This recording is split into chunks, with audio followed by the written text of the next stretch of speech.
everyone. I'm happy to be back and to share some early data with you that are being generated in my lab. These are early data. The early data will be out for, being submitted for peer review in the next few months. But just to sort of clarify, it's a work in progress, and a lot of the data that we're generating are exciting and kind of thinking outside the box in terms of how do we better characterize these kiddos who are very puzzling and very heterogeneous, and how do we use EEG to better kind of really capture that heterogeneity.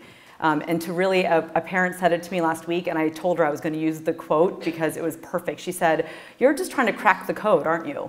And it's exactly what we're trying to do. I see children in clinic with developmental disabilities with either a known diagnosis of autism or not, and the question always comes up, what will my child look like in X number of years? And what's the right treatment for my child? And that is ultimately, from a clinical standpoint, I think all of our goal is to say your child fits into this specific category based on their behavioral characteristics and their biomarkers, be it EEG or imaging, and based on that, this is what is best for your child, and this is what I can really tell you from a pragmatic standpoint will be what your child's outcome might be. And we're not there yet, so I wish I could give you those answers now. I can't, but we're getting there, and so that's really the goal of what my lab does. So I'm going to give you a quick intro to EEG and why I find it a really kind of promising methodology, and then I'll tell you about some of the studies we're doing in my lab, show you some pilot data, and then have time for questions. And I will say just quickly to give you a background on my training, because I think it ties into sort of the fact that I really, our goal in CART is to really do translational research, is that I'm primarily a clinician, and I really was seeking out after my training a way to better characterize children with developmental disorders. And I luckily stumbled upon someone who is really one of the leading cognitive neuroscientists, developmental cognitive neuroscientists in the world, named Chuck Nelson, who has really used EEG to better define cognitive and perceptual domains in infants. So he has really defined, how do babies learn? How do they remember, facts? How do they learn patterns? How do they, recognize faces? And he's used EEG as a tool for this because babies have a limited behavioral repertoire, and so we need something that sort of maybe is more proximal to their their functioning, but also helps us kind of get away from needing a behavioral response in some ways. And so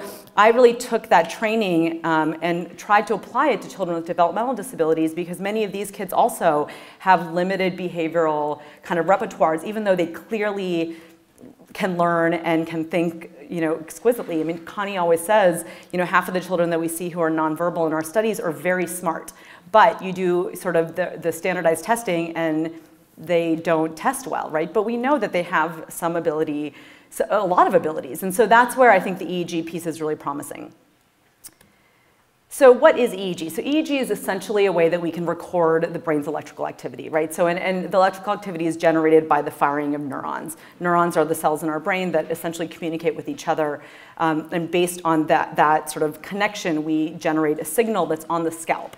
Now, as Morella will talk to you later with fMRI work, so with brain imaging, there's sort of two sort of sides to it. With EEG, we get very good information, and I'll get to this in a second, on what's happening in real time in terms of the brain activity. So we have exquisite, as we call it, temporal resolution. So in milliseconds, we can get information about what the brain is doing. We don't have as good spatial resolution because of the fact that we're getting information purely from the scalp, even though clearly the brain is not just what's happening at the scalp, but there's activity happening even much deeper than that. So again, there's sort of pros and cons to EEG, but again, we get great information about temporal resolution. And this is just a picture of sort of two neurons talking to each other. You have the signal that goes down the axon and then essentially generates sort of the release of neurotransmitters, which then essentially are the mechanism by which this first cell communicates with the second cell. And it's this sort of synaptic communication that we are seeing in the EEG. And it's basically a summation of multiple synapses. So it's lots of cells talking to each other sort of in a coherent fashion that allows us to see the signal at the scalp. And what we generate with the EEG are oscillations. So we get information about activity even just at rest. And I show this slide actually for two reasons. One is that we're going to talk a little bit about high frequency oscillations, specifically gamma activity, which has been of interest in autism and also in language function. But I bring this up also because as clinicians, we talk a lot about the resting EEG as a marker of risk for seizures. And it's a question that I get asked a lot when I talk about the research. So again, I'll just bring it up from a clinical standpoint. We do know that children with autism are at higher risk for epilepsy. About 30% of children, the rates vary based on the studies, but 30% of children do have epilepsy, and about 50% have what we would consider abnormal EEGs. Okay, and abnormal means maybe too much slowing, so this is sort of a slow wave called delta, or maybe just differences in the amount of the variety of frequencies. Some kids also have these spikes that we as clinicians look at when we're really concerned about seizures. So we know that these kids have abnormal EEGs at baseline. What the cause of that is and what that really tells us about a child's prognosis or outcome, we're not quite sure yet. And there's a lot of research being done right now on the implications of these abnormal EEGs in kids with autism. And this is just an example of an EEG that's showing a seizure, essentially. So this is sort of normal EEG, and then you have this generalized spike activity. So how do we record the EEG? So the traditional way, and if any of you, I'm sure some of you in the audience are parents of children on the spectrum who have had an EEG, the typical clinical EEG is essentially 17 electrodes placed on the head. We call it the 10-20 system, and that's actually just based on the spacing of the electrodes. In our lab, we do much higher density work, which I'll show you in a minute, but essentially, the EEG is just recording the activity at different areas on the scalp. And so we're very interested not only in the activity and those oscillations that I showed you, but also where are these oscillations happening. And again, from a research standpoint, and I'll show you those data in a little bit, that's of interest as well. So are there differences in just where things are happening, and do those differences differentiate kids with autism or kids at risk for autism from those who are not at risk or don't have autism? In our lab, we use this kid. So our kids look happier normally. This kid doesn't look very happy. But so in our lab, we actually use 128 electrodes. And I see a couple of parents in the audience of kids who have come through the lab. It's a one-time hat application, which is fantastic because a clinical EEG, you're literally putting each electrode on individually. That takes a lot of time. It smells bad. The kid is getting, irritable and bored. And so this is nice because it's a one-time electrode placement. Now, the negative of this sort of system that we use, and this is actually the system that's used in pretty much every kind of developmental lab around the world because of its utility and the fact that it's just much more friendly to the child. The negative is that because it's just a one-time cap, the connection between that electrode and the scalp is not quite as good. And that's what we call impedance. And so the signal we get is not quite as clean as the signal you would get if you did a clinical EEG. But again, sort of, we weigh the risks and benefits of the methodology. So here's an example of a kid being netted. And so what you see here is the net being put on. You see the 128 electrodes that are fit very nicely. And we can test based on our software how good the signal really is. And we can try to make the signal better in a variety of ways. So we don't just net the kid and start doing our experiments. We actually make sure the signal is as good as it can be. And you see him here facing a screen where he will look at a variety of different pictures while we're capturing his brain activity. And I'll talk about a couple of the paradigms that we're doing in the lab right now. So again, I've kind of touched on this. So what are the pros and cons of EEG? So the pros is that it's feasible in challenging populations, it's non-invasive, and we have great temporal resolution. And I'll emphasize this from a scientific standpoint because for me, this is what really makes EEG very compelling, is that you can actually tease apart perceptual and cognitive processes because of the fact that it's so time sensitive. So when I show, anyone in the audience a picture, your brain, your occipital cortex, so the visual sort of systems of your brain immediately process the fact that you're seeing something, just that you're seeing. And you process that within 50 milliseconds, okay? But then over time, based on what I'm showing you, your brain is then gonna process what you've seen in a more high level way. So you might remember the type of picture you saw. You might have some kind of emotional processing of the type of face that you saw. And we can differentiate those things just by the EEG waveform and the time in which this process happened. So it's extremely exquisite in differentiating perception and cognition. And importantly, especially in the populations that we're working with, you can assess processing without needing a behavioral response. So you don't need the child to tell you, I remember that, or I care about that more than that. We can actually get some information about those questions by the EEG in itself. So we're not requiring the child to give us an overt response. And again, this helps us a lot with some challenging populations where there's clearly perception and cognition happening, but because they're limited in their behavioral responses, we're not really getting the depth and the richness of what they actually are doing. The negatives of EEG, and I will let you focus on these because this is why the data I'm going to show you are preliminary, is that we don't have a big foundation in terms of what we expect in infants and young children, particularly in children with developmental disabilities. This is not a literature that is as vast as it is in some other kind of areas. And so we're kind of, we're looking to new terrain in some ways. And so with this kind of research, the goal is to replicate. So you have a finding, you find differences in groups or differences in kids who are high risk versus low risk.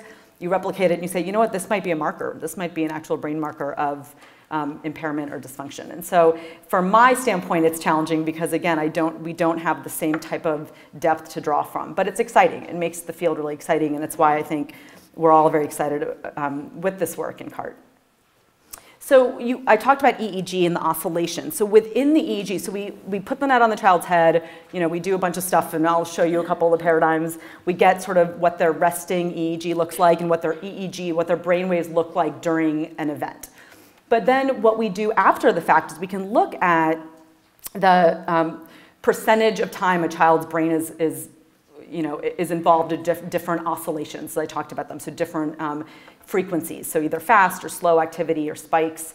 But then we also can process the data, again, through sort of high-level processing that we do in our lab to look at an ERP, which is an event-related potential. So what that is a signal that's embedded in the EEG that's a marker of exactly what is the brain doing in response to an event. And this is where that exquisite time sensitivity comes into play. So we can look in real time at, within milliseconds, what did the child's brain do in response to, again, a face or a shape or a pattern. And based on some of the variables we look at in this ERP, we can actually make some inferences. Okay, so when we talk about ERP, and I'm presenting this to you not because I expect anyone to go home and feel like an ERP expert, but because I'm going to show you some waves in a minute, and this is useful just to sort of see an example. We talk about three main variables. One is its amplitude, so how big was the wave? How big was the brain response to a stimulus, okay? And that amplitude that we talk about, we have a number for, and it's based on the voltage, the millivolts. We also talk about when the wave happened. So we talk about, and that the variable is latency. So how fast did the brain respond to a stimulus? Okay, and then that number is typically presented here. So when we talk about a component, so I'm going to talk about the P300 in a minute. The P300 is a positive component, P, that happens about 300 milliseconds after a stimulus. And it's a marker of attention. We'll talk about that in a minute. But so when we talk about a component, we talk about, is it up or down? When does it happen? And how big is it, essentially? And then the third variable, so we talk about latency, amplitude. The third variable is where does it happen? Because there's a lot of insight we can potentially gain just from the spatial location of a component. And Dan has written about this quite a bit, about the fact that autism might be a disconnection syndrome where there's aberrant connectivity between certain locations. And so in the EEG, if we see differences in where in space these oscillations or ERPs are happening, that might also be telling and a nice marker of kind of that aberrant connectivity. So those are the three kind of dimensions we talk about: latency, amplitude, and topography, if you will, or spatial location. And as I said, so we talk about N for negative, P for positive, and they're usually named by the latency. The earlier components that we talk about in the first 100 milliseconds are usually things that we consider just perception. So is your brain responding to the fact that you saw something? Whereas later components we talk about as being more cognitive measures, so markers of attention or memory, or those sorts of things. And so what do we make of these differences in waveforms? So we can talk about, again, amplitude, latency. So when we talk about differences in amplitude, we talk about the fact that a bigger response to something might be reflective of the fact that the brain is responding more, it's more salient, or it's more interesting, or it's more surprised. Latency we talk about as, the speed of processing. So if a group is slower to process something, we might say, well, maybe it's because it takes them longer to process that information. So we can make meaning, actually, of these variables. And again, a lot of this is having to replicate, because you can have a finding and make meaning of it, but if it doesn't hold out over time, it doesn't really have the true meaning that we would hope for. Which is why I really say here that, that we need sort of a theoretical framework and kind of a hypothesis behind what we're doing. So when we run an ERP study or an EEG study, what are we really trying to do here? So we want to have a topic that we want to study. We need some kind of question, a cognitive question, or a perceptual question that we can't answer maybe behaviorally, right? So we want to really use the EEG to help us answer these questions. And so what are the questions we've been asking in our lab thus far? So big picture questions are, what are cognitive and perceptual pathways to language and social impairment in autism? One grant that I have right now with Connie and Dan is really focusing on predictors of language outcome in kids with autism. So you have a group of kids with autism who have variable language function at baseline. How, using a biomarker approach, do we better predict who might gain language, who might need a certain therapy to help them gain language, sort of those sorts of questions. And so we really want to use EEG to better define sort of markers of impairment in autism and outcome. We also in our lab have been, and it was appropriate that Ted spoke first, looking at early markers of autism. Ted sort of showed you a lot of data that showed that we have some behavioral markers by age 1. For predicting autism. We don't have anything earlier, or we don't have a lot earlier, even though we really believe from a mechanism standpoint, something is probably awry even in the first year of life. And so can we use a biomarker approach, use EEG, to better define earlier markers of autism? Now those data, I'm going to show you some of those. We don't have answers to that yet because those kids that we've been studying in my lab in the last year have not aged into a diagnosis. But we are studying those kids with a very heavy kind of EEG approach to look at whether we can define markers in the first year. So as I said, there's 2 major studies in our electrophysiology core and CART. So 2 main populations we're studying. One is infants at risk for autism, and the second is toddlers and preschoolers who have a diagnosis of autism, all of whom actually are currently enrolled in a fantastic treatment program at UCLA called ECPHP, which is the Early Childhood Partial Hospitalization Program. These kids receive outstanding treatment for usually 10 to 12 weeks, get very good behavioral assessments as well. So we characterize these children quite well. All the kids in the treatment program come into my lab pre-treatment and post-treatment. And one of our goals is to, again, really characterize these kids better and try to predict who will make gains and who might not. And we're looking at 3 paradigms. And one is pattern-based learning or visual statistical learning, and I'll show you an example of that paradigm. It's a paradigm that was developed by Dr. Scott Johnson, who's an expert in infancy attention and cognition, essentially, and he developed this paradigm, and we're running it with EEG. The second is learning through social engagement, and the third is looking at resting state EEG. And I will just say, because of, in the interest of time, we're using all these 3 paradigms because of the fact that all have been shown to be important for language function and social cognition. So pattern learning is extremely important for how you learn language and how you even recognize social cues. Social engagement, as Connie will talk about later, of course, is extremely important for social engagement and language, essentially. And often these kids have limited sort of behavioral signs of social engagement, especially early. So can we use EEG to help us understand how these kids learn from social engagement? And then finally, resting state EEG, specifically high frequency oscillations like gamma, which I'll show you, has been correlated with language function in typically developing children, but has never been looked at in autism. So those are the 3 areas we're looking at in our lab. Again, this will expand over time. And I'm going to give you a glimpse of data from all 3 of these areas. But again, my goal is really to kind of conceptualize for you why we use EEG and how it might be able to give us some more and added insight into these kids. So I'm actually only going to show you data from the infant SIBS with the statistical learning paradigm because that's what we have the most data in. So in the infant siblings, and again, our N is much smaller than what Ted presented because we just started running these kids in the last year. These are kids who, as you know, has an older sibling with autism. And we have basically 10 of 16 kids that we've run at 6 months gave us good EEG data, which is a pretty good number. So, you know, as you can imagine, all infants aren't excited to wear a wet, tight net and stare at a screen for 20 minutes. And so we've worked really hard to get as good data as we can. So I'm actually really proud of this number. So we have 10, so I'm going to present you data of 10 6-month-olds. And then we have 9 of 15 kids who are low risk, so kids who do not have an older sibling with autism, who we ran with this statistical learning paradigm.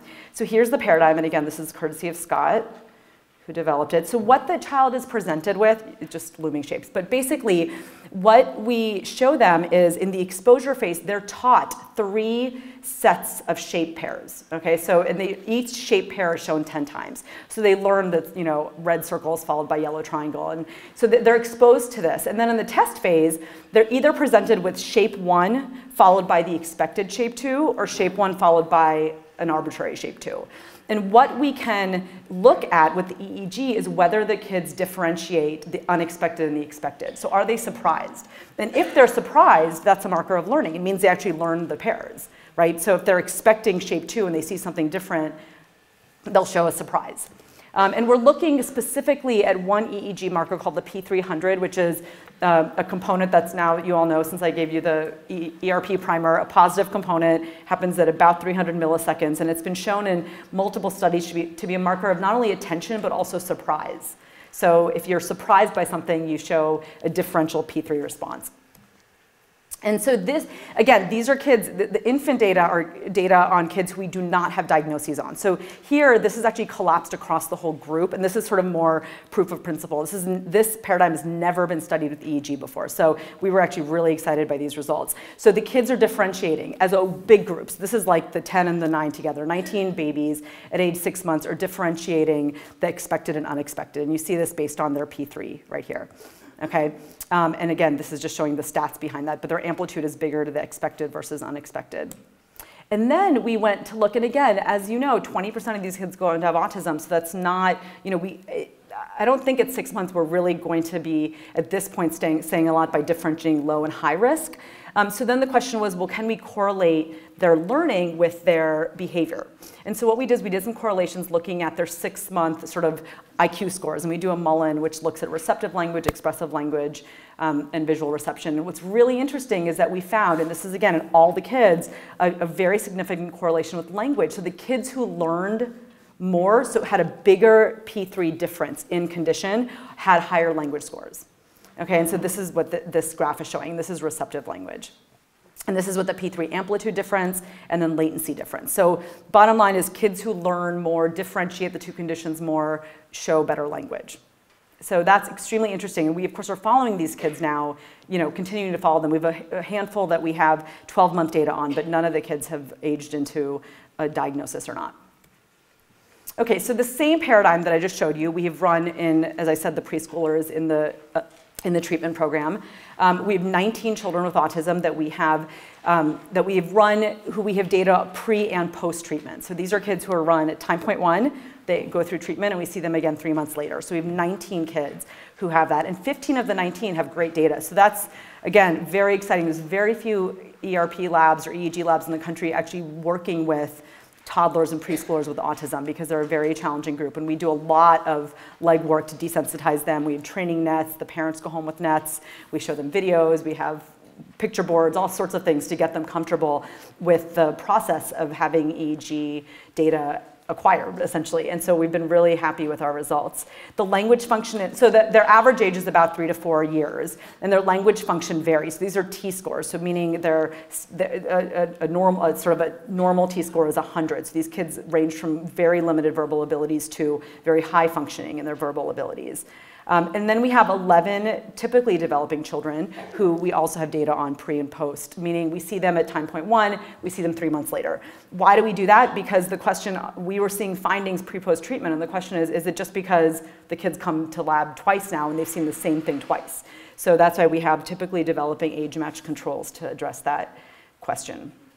And what's really interesting here, and I don't want everyone to go crazy about this because it is a very interesting finding and we need to do more correlations with their behavior, but what we're finding is that only the controls are actually showing learning over time as a group. Okay, so this is the entire typically developing group compared to the autism kiddos. So we don't see them differentiating the two conditions in the ASD group pre-post treatment, if you will, or just time point 0 and time point 3 months. The typicals are, and these kids are coming back and seeing the same shapes. So there's something that that's ingrained in their ability to learn these patterns that is reflective, at this stage. So the question is, there's clearly good heterogeneity here. So I don't think every child with autism is struggling with implicit learning, but the fact that we're seeing such a robust difference in the typical kids and not so much in the kids with ASD suggests that maybe we need to be thinking more about how do we address impairments in implicit learning? Are there treatment sort of methods that we can use to really help them learn patterns better? Maybe that'll help with their language function and some of their social struggles as well. And this is just a bar graph showing that same example, same thing. So this is a different score. So this is, again, differentiating the two conditions. This is the controls, time point 0 and time point 3 months. So the controls are clearly showing a differentiation after 3 months, whereas the ASD kids are not so much. And then what we did was, so we went back and looked at, and I'm sure you're all thinking, the question is, well, again, there's heterogeneity in the kids with autism. The group differences may be less meaningful. So we ran some correlations looking at the kids with autism at baseline. So does their learning correlate at all with their functioning, with their behavior? And what we found was the kids with, this is just the autism group, the kids who showed more learning over time, and that means differentiating the conditions 3 months minus 0 months, right? So over time, the kids who show more learning are the kids who have higher social function scores. And this is actually based on on a couple of measures that we combined, namely the Vineland. But again, so the kids who seem to show higher social function seem to learn better. Okay, so that's really, really interesting. And again, telling in terms of hopefully our ability to use EEG as a way to maybe differentiate kids and their areas of struggle and to hopefully target those in treatment. So I'm going to talk about 2 more paradigms. Well, one paradigm and then one, I'll show you some resting data. So this is a paradigm that actually a postdoctoral fellow who's working with both myself and Connie developed, and I joke with her all the time that the first paper out of our lab at CART is going to be hers, even though she started this paradigm like 2 months ago, because she has beautiful results. But she's very interested in looking at, this is Lauren Elder, she's really interested in looking at learning through social engagement. And as you will hear from Connie, that's really the focus of Connie's treatment, is to really help children improve in their joint engagement skills as a way to help with not just social learning, but also language. And so Lauren developed this paradigm. And so the question was, so we have measures of joint attention, especially when kids get a little bit older. But sometimes kids have, especially when they're a bit younger, limited behavioral repertoires. But it doesn't mean that all the kids are learning equally in terms of their ability to use social cues to learn anything in their environment, essentially. So the question was, could we sort of combine behavioral learning with an EEG measure to really characterize social learning in young kids? So Lauren is still running the study, but she's run now 16 kids with autism, 13 of which we have, again, good EEG data on, average range about age 4, and then we have typically developing kids. And the paradigm is interesting because it's the first time I've done a paradigm like this where the exposure phase is actually purely behavioral, and then the test phase is EEG. So here's an example of Lauren performing the exposure phase, and we have her extremely standardized, and she always has to wear the same sweatshirt on top of her clothes, and it's always in the same room because the saliency has to be the same across kids.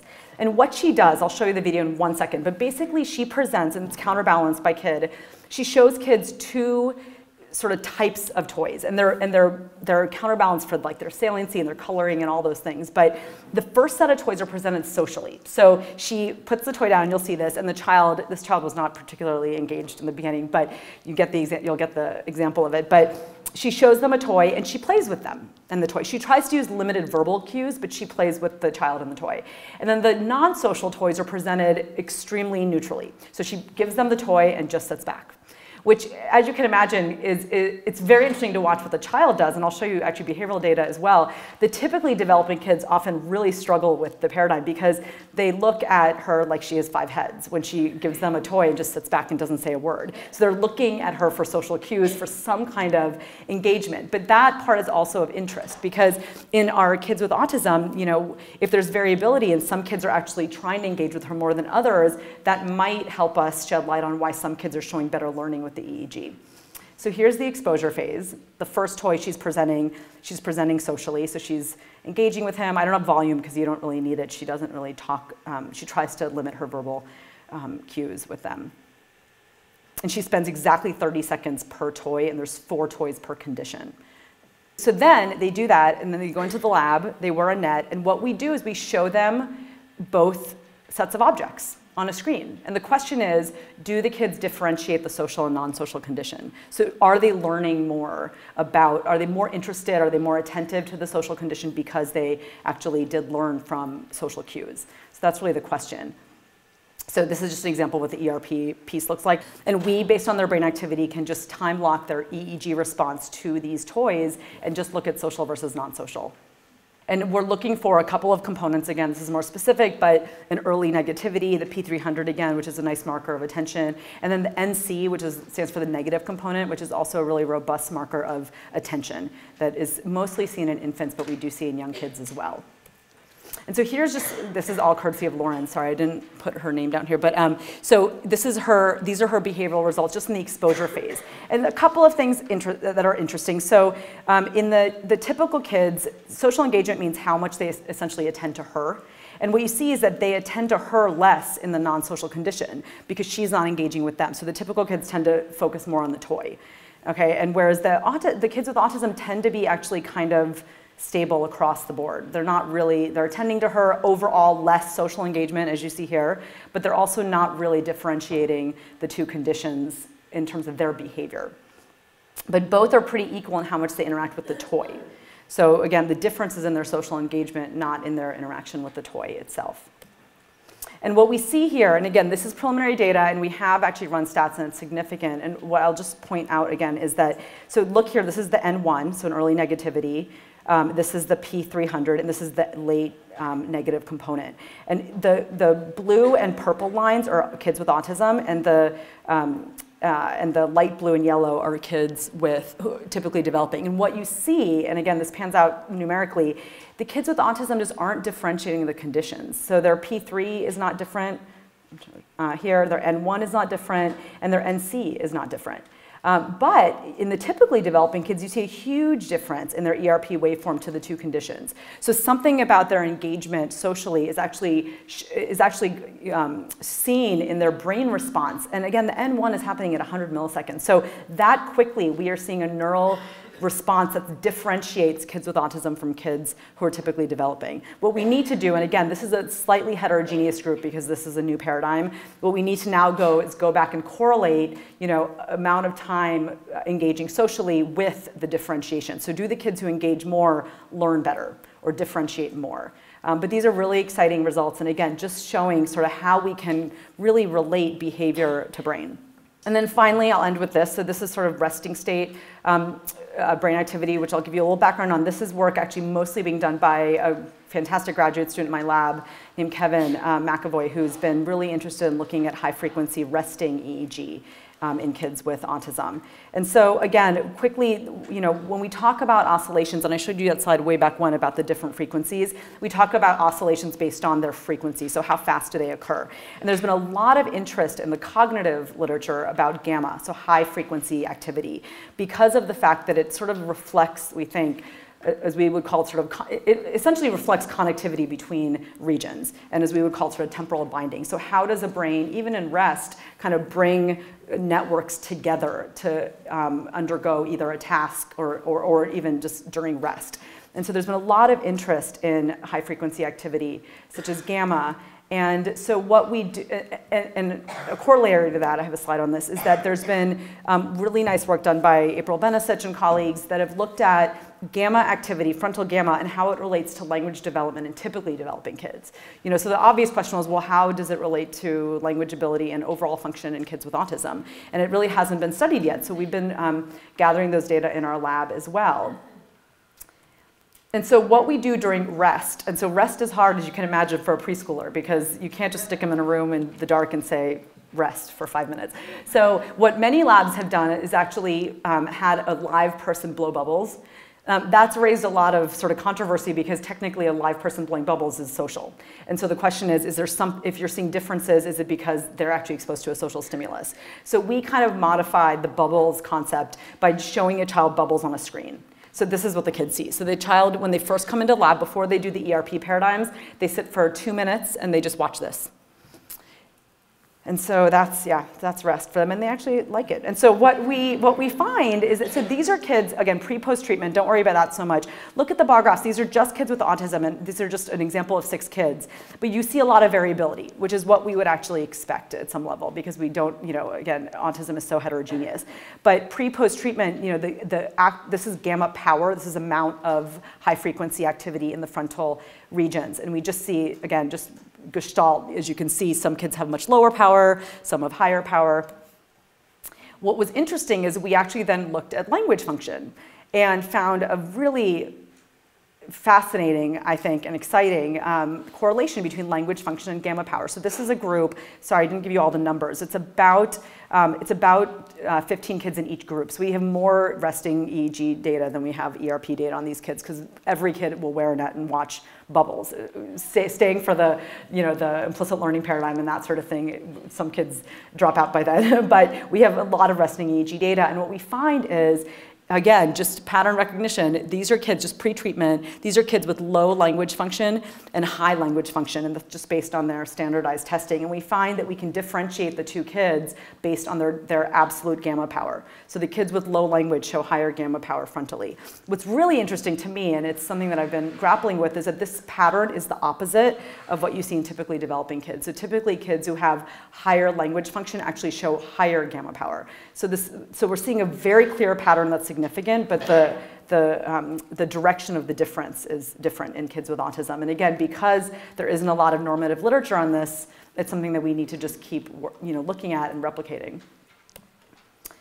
And I will show you, this is our pre-treatment autism, kids with autism, post-treatment kids with autism, and our control kids at time point 1. We have about 7 kids that we've now run at time point 2 through this resting. But if you, again, look at pattern recognition, don't you think these two look exactly the same? Isn't that so interesting? So the pattern is changing with treatment. And I mean, and if you run statistics on this, it does pan out. Again, our samples are still small, but kids post-treatment look a lot like typically developing kids. So again, not to say that we're completely changing their brain activity with treatment, but we are just purely by EEG signatures showing differences pre and post-treatment, and in kids with autism versus controls. So again, a lot of excitement in terms of just seeing these differences. And then my final data slide I'll show you is, I talked about when we look at EEG, we talk about the components and amplitude and latency, and then we also talk about region differences. And what we're finding, these are all of our kids who have given us resting EEG data. Okay, so here we're looking at the frontal region and then the temporal regions. Okay, and then the gray is kids with autism, and these are kids who are typically developing. What we wanted to look at was hemispheric differences, so left minus right. Okay, so are there regional differences? And it's strikingly different in the two groups. So kids with autism, again, this is frontal region, this is temporal, but we can focus on frontal. The kids with autism are showing more power in their left hemisphere than their right, whereas the kids who are typically developing are showing the exact opposite pattern. So again, if you think again about taking a biomarker approach and saying, can we just differentiate groups and then make sense of what those differences mean, we're starting to kind of show that with these sorts of data. Okay, so I showed you a lot of preliminary data, and it's all exciting to us, but I wanted to, again, kind of give you a framework for why we do the kind of work we do and kind of what's to come. But the big picture is that I really think EEG holds tremendous potential as a biomarker, not only of early markers, but also just function in kids with autism. We're focusing on specific pathways, but really ultimately is the goal to be able to the goal is to really combine these EEG markers with what we can understand about kids behaviorally to, as this parent said, crack the code. And I think that we're approaching that point. Not quite there yet, but we're getting close. So thanks a lot. I'm happy to answer questions later.